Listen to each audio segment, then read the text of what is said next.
Ketua Polis Negara Tan Sri Khalid Abu Bakar akan berlepas semula ke Amsterdam, Belanda esok bagi menyelesaikan masalah perundangan dan siasatan berkaitan tragedi MH17. Tan Sri Khalid akan disertai Peguam Negara Tan Sri Abdul Ghani Patail. Menurut Menteri Dalam Negeri Datuk Seri Dr. Ahmad Zahid Hamidi, kunjungan kali ini bagi menghormati perjanjian antara kerajaan Ukraine dan Malaysia sebelum ini selain menyelesaikan baki siasatan tragedi tersebut.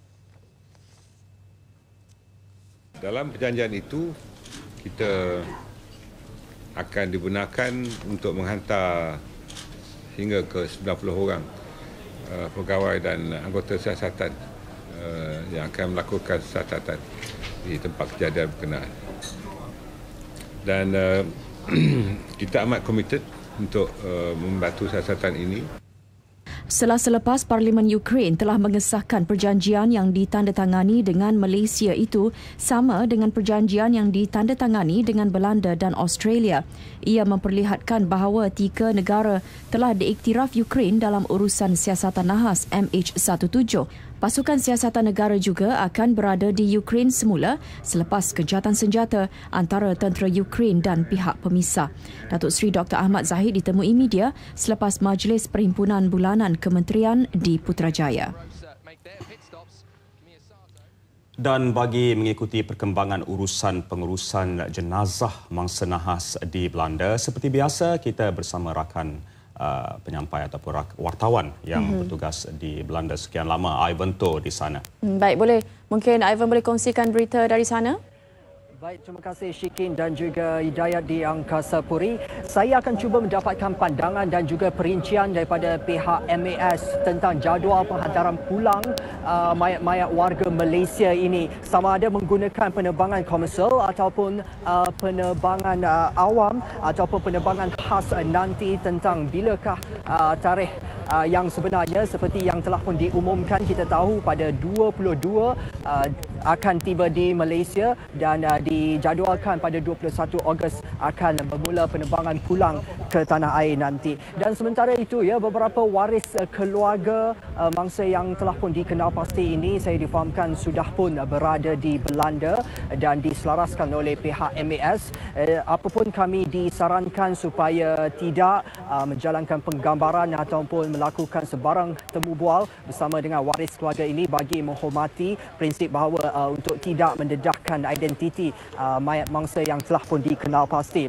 Sementara itu, 4 wakil bukan beragama Islam terdiri daripada wakil Persatuan Hindu, Persatuan Buddhis, Persatuan Tao dan juga Persatuan Gurdwara Malaysia telah pun tiba di Belanda kira-kira pukul 7 pagi tadi waktu kami di sini, dan ia bagi melaksanakan urusan mayat mengikut tuntutan dan juga kepercayaan agama masing-masing. Dan mereka ini diiringi oleh 2 pegawai Jabatan Perpaduan Negara dan Integrasi Nasional.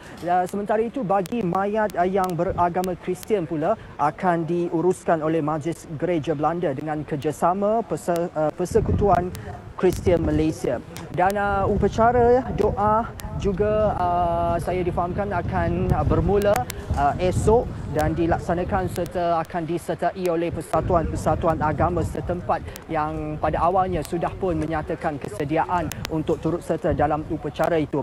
Dan juga dimaklumkan kepada saya adalah waris keluarga yang meminta supaya upacara pembakaran mayat bagi yang bukan beragama Islam ini dilakukan di Belanda. Bagaimanapun urusan itu masih lagi dalam rundingan dan juga bagi menghormati pandangan pihak keluarga, kerana proses itu mungkin akan melambatkan serta menangguhkan lagi tarikh penghantaran pulang mayat ke Malaysia. Dan buat masa ini, semua mayat yang bukan beragama Islam dan juga jenazah Islam yang telah pun disempurnakan ditempatkan di lokasi yang sama, iaitu rumah mayat yang dinamakan sebagai Monuta Inime.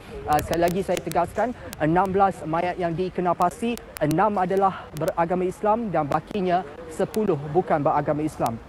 Jadi mungkin ada pertambahan dari segi jumlah mayat yang dikenal pasti dalam tempoh beberapa hari ini, namun kami masih lagi menantikan pengumuman rasmi tentang perkara itu. Baik, itu saja yang boleh saya kongsikan buat hari ini.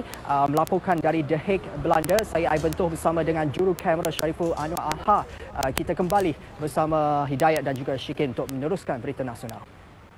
Ya, Ivanto di The Hague, Belanda. Terima kasih. Nampaknya 4 wakil daripada pelbagai agama sudah pun selamat tiba di Belanda, ya Syikin, untuk menguruskan jenazah, khususnya baki ataupun 10 mayat bukan Islam yang sudah pun dikenal pasti identitinya, selain 6 jenazah umat Islam yang telah pun diberikan pengesahan identitinya. Baiklah, itulah perkembangan terbaru dari The Hague, Belanda. Apapun, jenazah pembantu juruterbang Muhammad Firdaus Abdul Rahim adalah antara 16 mayat warga Malaysia yang terlibat dalam nahas pesawat MH17 yang dikenal pasti. Ya.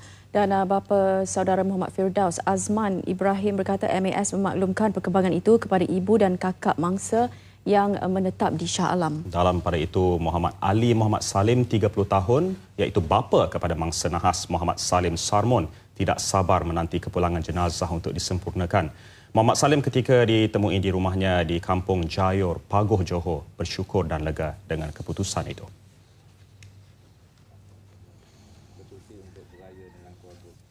Jadi bila dibagi tahu dengan pihak MAS datang ke rumah ni waktu pada 9 bulan yang lepas tu, jadi hati berasa lapang, berarti adalah daripada mangsa tu anak saya dah dapat kenal pasti. Itu memang saya cukup bersyukurlah. Lapang perasaan hati. Makna adalah kubur untuk anak saya. Jenazah anaknya akan dikebumikan di Kampung Raja Pagoh Muar sebaik tiba dari Amsterdam. Beliau juga dijangka ke Amsterdam, Belanda bagi menyelesaikan urusan pengajian Allahyarham serta membawa pulang barang pribadinya setelah selesai urusan pengkebumian anaknya.